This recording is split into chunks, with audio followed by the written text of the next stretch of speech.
Hello, everyone, and welcome to another episode of Selling Greenville, your favorite real estate podcast here in Greenville, South Carolina. I'm your host, as always, Stan McCune, realtor right here in Greenville, South Carolina, and you can find all of my contact information in the show notes. You need to reach out to me for any of your local real estate needs.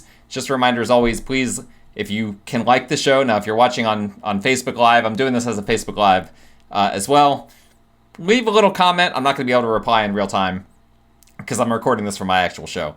But if you like it, you're listening to this on YouTube or on Spotify, Apple, whatever, leave a comment or like it or subscribe, any of those good things. Make sure you don't miss future episodes. By the way, Raph, if you're watching or listening, I don't know if he watches every episode. You'll notice a different background. My office is in the process of being renovated. And I'm going to have a natural background soon, so not a green screen. So the green screen is gone. Currently just a brown wall behind me, but that's going to look a lot more aesthetic here in the future. And today, of course, it was Independence Day. I'm wearing little patriotic colors, little red, white, and blue for you guys that are watching on Facebook Live or watching on YouTube. And my wife is calling me right now, so that's fun. Hopefully she doesn't need me because it's going to be a minute before I'm going to be able to answer that call. But hope you guys had a great 4th of July. I had a fun time cooking out, drinking, sitting at the pool, getting in the pool. A little chilly, actually, at my pool that I have. We don't get a ton of sun this time of year. Just we've got very tall trees in my property. So anyway, hope you guys had a great time. But I've been looking forward to this episode for a while. I want to look back at the bold predictions that I made at the beginning of the year and see exactly how we're doing. How are we tracking so far with these bold predictions? Because last year, I do the bold predictions every year. Last year, I wasn't super happy with how that went. I'm usually pretty good at predicting stuff. Did not do a great job last year. So I want to see, at least midway point of this year, how is it going so far? So here's what I've got for you guys. I've got the 10 bold predictions that I made at the beginning of the year, and we're just going to go through them and see how we're tracking so far. And this will help you guys to see what's going on in the market as well. So the first bold prediction I had was with regard to mortgage rates. I said that mortgage rates would remain above 6% per Mortgage News Daily for the entire year, for the entirety of 2025, despite what was happening in tariffs, the bond market, whatever the Federal Reserve was doing, all of these different things. I was very confident. There were a lot of people that thought, mortgage rates for sure will go into the 5s by the end of the year. I predicted that would not happen. Now, if you're watching this on YouTube, I'm sorry I can't share this with the Facebook Live, but I'm going to share with you my screen here, and you can see mortgage rates have, in fact, per Mortgage News Daily, been above 6% for the entire year. They even went above 7% a couple of times this year. So at the moment, we're really tracking on that. Now, there is a mortgage lender who likes to troll some of my Facebook posts when I talk about mortgage rates and tell me that I need to be a licensed mortgage officer, lender, in order to be able to share this data. That's completely not true. So stop trolling. You know that that's not true. I'm just reading off of Mortgage News Daily what their aggregated average rates are. And of course, if you're interested in buying a home, you need to talk to a lender to find out exactly what your rate might be. I'm not telling you that your rate would be anything based on the way these rates are currently, but based on that one website, which is a pretty well-known, reputable website, aggregates mortgage rates all over the country, we've been above 6%. And that's the metric that I said that I would use for determining whether rates were above 6% for the year. So far, so good, right? Because at the moment, the average is 6.75. It would take probably a recession, quite frankly, in our economy for that number to go below 6% by the end of the year. So I don't see that happening. I think that I'm on track, or I was on track when I made that prediction. Second prediction, I said, will we have a recession and will inflation go to 2% for the year, right? These are two, if you're into the, financial stuff or economic stuff, these are two questions that a lot of people have had for a long time. And my prediction back in January was that we would have no recession and that inflation would return to at or below 2% by the fourth quarter. So far, so good. The data on the economy is super interesting right now. I'm going to share my screen again on YouTube. The economic data is so interesting. We just had a jobs report that most people are saying was a really strong jobs report, but it was propped up by government jobs. Okay, so it's hard to really know what to take of that. But generally speaking, there is not a clear, obvious path to us going into a recession at this point by the end of the year. I still think that that's a pretty good prediction. With regard to inflation, the metric that I used in January and that I'm going to continue to use is PCE.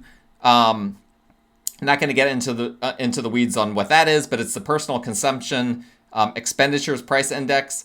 And long story short, that is really one of the Fed's primary ways that they measure inflation. There's a lot of different ways to measure it.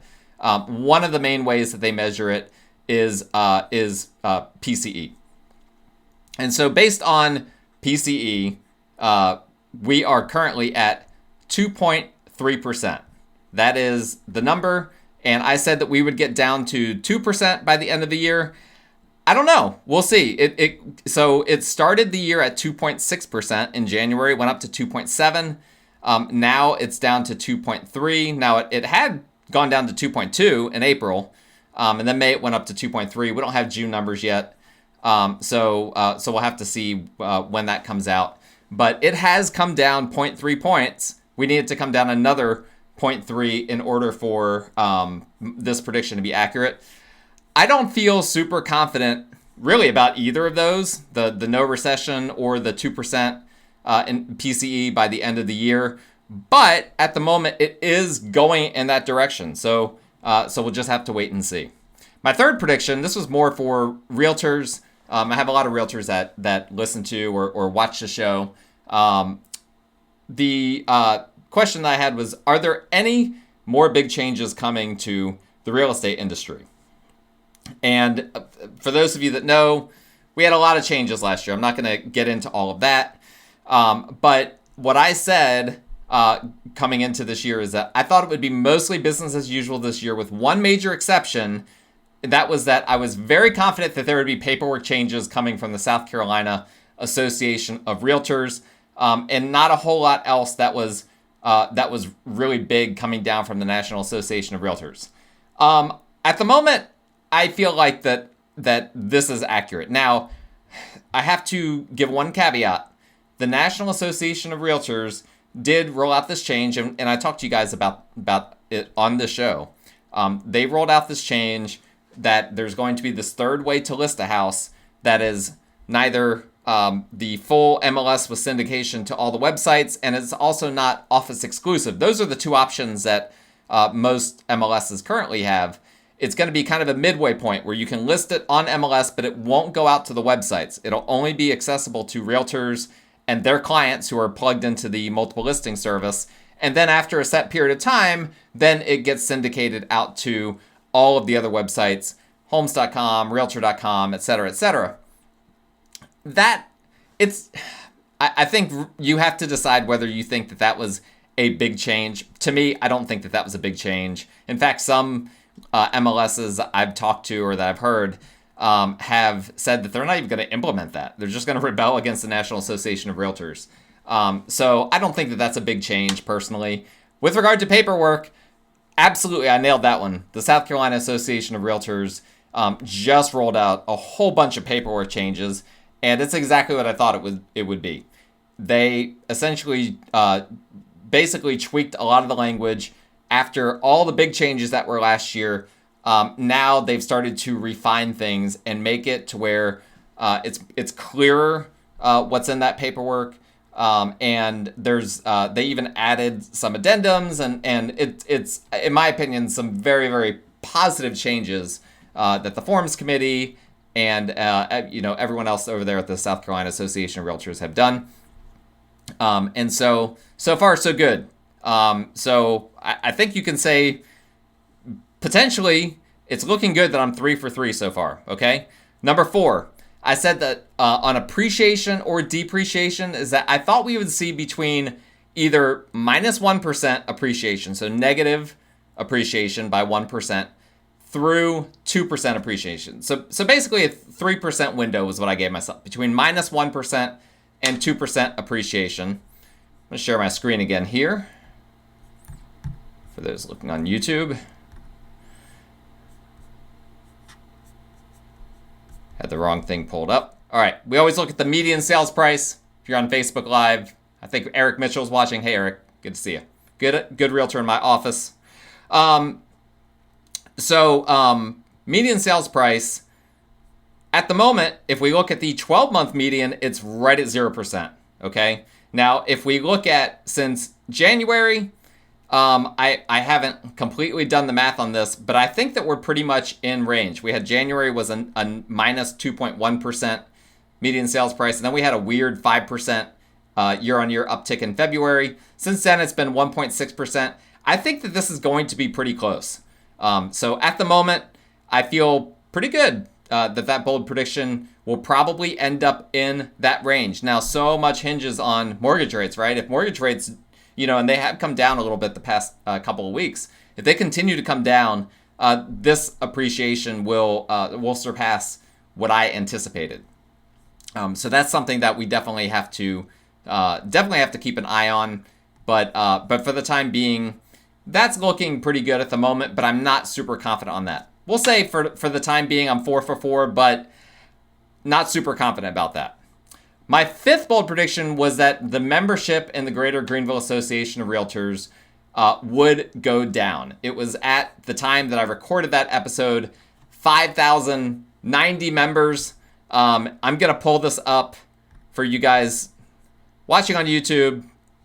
Again, if you're on Facebook Live, you're not going to see this. But if you're watching on YouTube, the recording that I'll release the first full week of July, you'll see here that the membership is at 5,186 based on these are the four groups that I included in that initial one. So I did not get this one, and based on what I know from being on the board of directors at GJR, we are trending in the upward trajectory at the moment.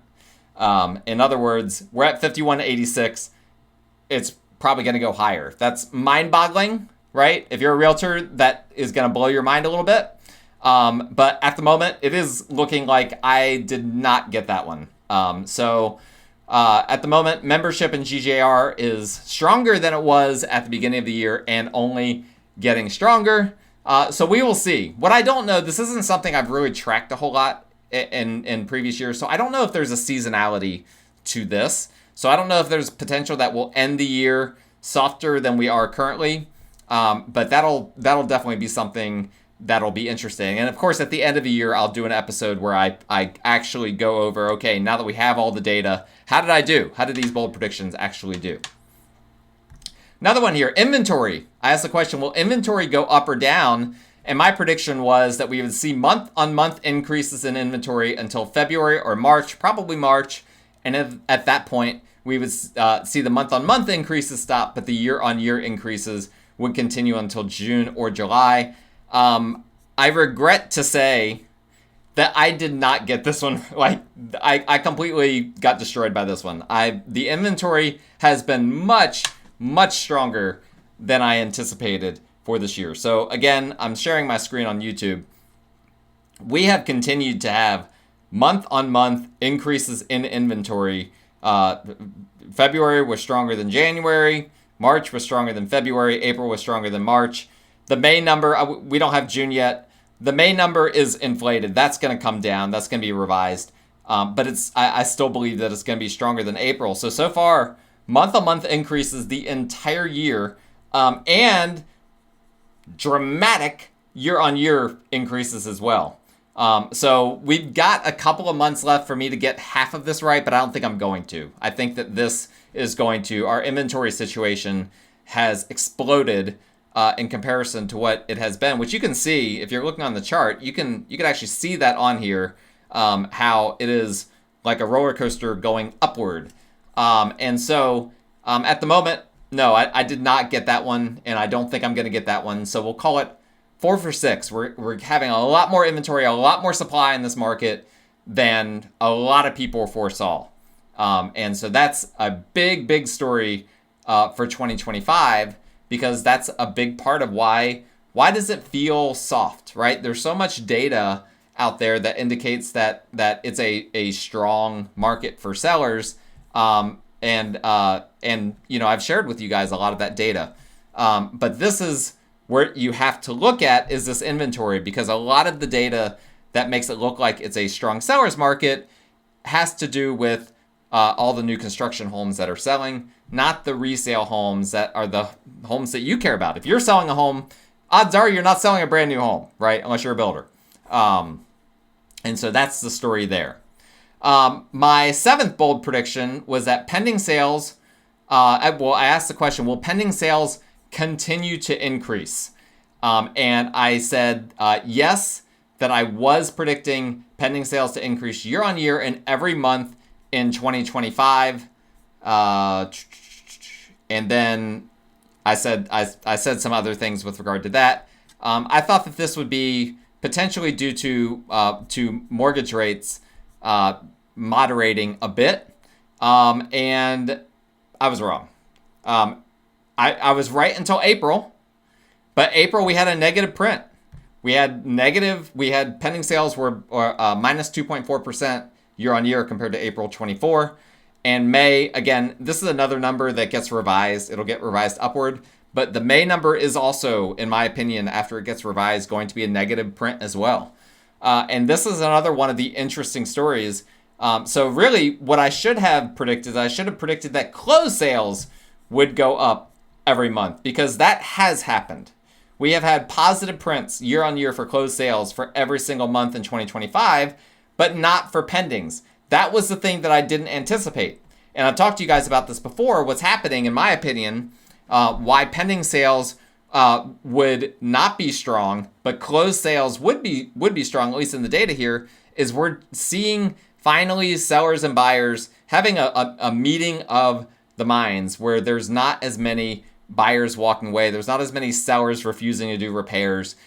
Everyone is more interested in keeping a deal together. It took us a few years to get to this point of equilibrium where kind of everyone understood, okay, the market has shifted. It's no longer this crazy seller's market. It's also not a buyer's market, right? There was a stretch where buyers were like, ooh, is this a buyer's market? And you would see all these, doom and gloom posts about, 2008 all over again. Well, there might be some pockets of Texas, Florida, some other places where it is kind of like that, where there is a market that has shifted to a buyer's market, but not in Greenville. That would be, there's a lot still that has to happen for it to truly be a buyer's market. I'm not saying it won't happen. It just hasn't happened yet. And so the pending sales numbers, very interesting.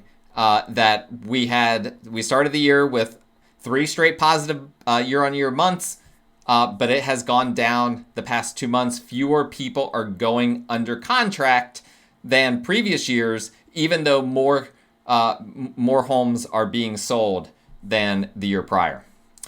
Cash transactions versus financing. I said, so I'm 4 for 7 so far, okay? With 3 straight that I missed. Cash transactions versus financing. I said, I think we'll see cash transactions between 21 to 23% of closings, which is a slight decrease year on year. So let's look at that. I've got the multiple listing service pulled up. Everything that's sold year to date. We have 868 sales year to date. Let's look at how many of those were cash. 1924. All right, let's do some quick math here. 1924 divided by, what was that number? 868. Sorry, not 868. 8868, 8,868. You come up with 21.69%. So far, I've nailed this one. I said between 21 and 23% of closings. That so far is looking really good. So on average, just slightly more than a fifth of transactions in the greater Greenville market are cash transactions, just a hair above a fifth of them. I also asked here, will Greenville County Council make onerous restrictions on development? And I said, yes, I'm quite confident that they will impose restrictions. Up to this point that they haven't. This one, we still need to monitor this one. But at the moment, I'm going to say that I did get this one. This one's looking good so far, right? I'm 5 for 8. I'm going to say that I am 6 for 9 with this one. So what Greenville County Council is doing right now is a lot of impact fees. And that is the thing that they are obsessed with. Impact fees. What's an impact fee? An impact fee is essentially a tax to a builder to, quote unquote, improve infrastructure. I say, quote unquote, improve infrastructure because a lot of times impact fees don't go towards that. But that is what they are marketed by Greenville County Council as. That, well, we're doing this. This is how we're going to improve the sewer infrastructure. This is how we're going to improve the road infrastructure. The problem is the impact fees are not nearly enough in order to do that, because if they hike the impact fees and charge the developers as much as they would have to actually improve roads, developers would just say, yeah, forget that, we're out. And, again, in terms of sewer infrastructure, things of that nature, a lot of these communities that are being developed oftentimes are on septic. So they have even imposed some things, and they're trying to impose some more restrictions on septic communities as well. So long story short, Greenville County Council is doing everything they can in order to restrict development without saying no development. And you might like that if you're a listener, just understand, and because I know that a lot of people like that. A lot of people are just like, we have too many houses, too many people here. The problem is that you either grow or you stagnate, right? And so everyone wants there to be more cool things to do in Greenville. But for there to be more cool things to do, there have to be more workers to support those cool things. Well, where are those workers going to live? So, let's say that we have a bunch more parks. Well, those parks need to be maintained. Where are those workers who are maintaining the parks? That's a blue-collar job, right? Where are those workers going to live?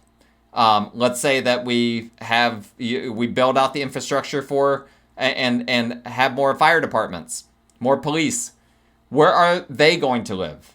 And so these are the sorts of things that people aren't thinking about when they're so focused on wanting to stop development. But we need more parks, not more apartments, right? That was a tagline that was used a few years ago in county council race. The problem is that the people maintaining the parks need the apartment to live in, right? And so these are the things that are not being thought about, generally speaking. And I'm not, just wanting to make fun of county council. They're hearing this from their constituents as well. So I understand why they are succumbing to this thought process, because their constituents that voted for them did give them a mandate. Now, is that mandate short-sighted? In my opinion, yes, extremely short-sighted. But that's something I believe I've gotten that one right so far. By the end of the year, I'll compile a list. When we go over this one more time, I'll compile a list of the things that Greenville County Council did for the year, and you guys can decide for yourself whether I got that one right. But I think so far I'm 6 for 9. Number 10, I said, will sellers stop paying buyer agents, right? This was a question that I was getting a lot when last year when the commission structure changed. And long story short is that there have been some very unique situations where I've seen sellers not be willing to pay for a buyer agent. So I'll give you an example here. I have I'm actually involved in a situation where I'm representing a seller client who, long story short, they befriended someone in their community that wanted to buy their house. And without me knowing this, and this isn't my preference, I would have preferred to have been involved on the front end, but whatever. Without me knowing it, they kind of worked out an arrangement that, here's a price, this works, there's not going to be any buyer agent fee or anything like that. And then after they'd already worked that out, it was like, okay, Stan, now you come along and you handle this. Well, then after I started to do all my disclosures with the unrepresented party, right? Because I represented the seller. The first thing you have to do in this situation is disclose everything. And specifically, I have to disclose I'm representing the seller, I'm not representing you, the buyer, and you have the option to be represented as is your legal right. Well, after I did that talk, the buyer said, yeah, actually, I do want to be represented. This doesn't sound like a good situation where it's like one party has a fiduciary, but I don't. And so, long story short, we were able to work it out. But the seller is not paying for the buyer agent in this instance. That is about the only example that I've found of this, because the reality is that most buyers can't afford to pay for their buyer agent. And so this is a conversation I have with sellers sometimes. I'll explain to them, listen, it's up to you whether you want to compensate a buyer agent or whether you want to offer any sort of compensation to a buyer agent. Just understand that the buyer's interested in your home. They might not be able to afford their buyer agent. So that's something that you just need to be prepared for. You might be limiting the pool of buyers that can come through your house. That's entirely up to you. And I will still market the house to the best of my abilities and try to get it sold and find a buyer that can afford for their buyer agent so that you don't have to come out of pocket for that. But just be prepared that you might get some pushback. You might get some negative feedback from some people, because what happens is I list a house, I start getting text messages from agents saying, hey, is the seller offering any buyer agent commission? If my answer is no, oftentimes I either don't get a response or there is like a more back and forth and like, okay, well, can we work this out some way? Will they reconsider? And so that's something that people just have to keep in mind. But by and large, that's the situation has been that people still understand that they need a buyer agent. Real estate transactions are so complicated right now. I just gave you an example, right? That of a buyer, and to be clear, even for an unrepresented party. So I can represent a seller, a buyer comes along and wants to make an offer. Even though I'm not representing them, I can still perform what's called ministerial acts. I can still, if they want to make an offer, I can write up the offer for them. I just can't provide them advice because I'm not representing them. And here's a party that they immediately recognize this is a bad deal for me, and they're paying out of pocket for their buyer agent because they see the value of that. And that's by and large the way almost every buyer feels, right? And sellers are understanding that by and large as well. So the compensation structure and all of that has changed, but for the most part, buyer agents are still getting paid as they normally have. Just there's a few more little hoops that we have to go through in order to communicate it, in order to make it work, because we're no longer allowed to advertise that directly in the listing. So in my opinion, so far, my mid-year look at the bold predictions, I am 7 for 10, and I feel pretty good about that, right? Last year, I feel like I was like 5.5 out of 10, something like that. So I'm improving my stats. I need to keep this going, and hopefully, maybe there will be a year when I will be 10 out of 10. But you know what? These predictions are bold for a reason. I don't just go in there, I could easily make predictions that I'm like very confident are going to hit. I don't do that. I try to give you guys the good stuff. So that's it for today's episode. Thank you so much for listening. If you're on Facebook Live, thank you guys for watching as well. Thank you to everyone that has liked the show, subscribed, all of those good things. If you haven't, please do it so you don't miss future episodes. If you need a realtor in the Greenville area, let me know. I'm your guy. And until then, I hope you guys sober up, right, from the July 4th holiday if you haven't already. But I hope you guys are doing great. Have a great summer. Gonna keep providing you guys content all summer long. And until then, I hope you guys stay safe, and we will talk again next time.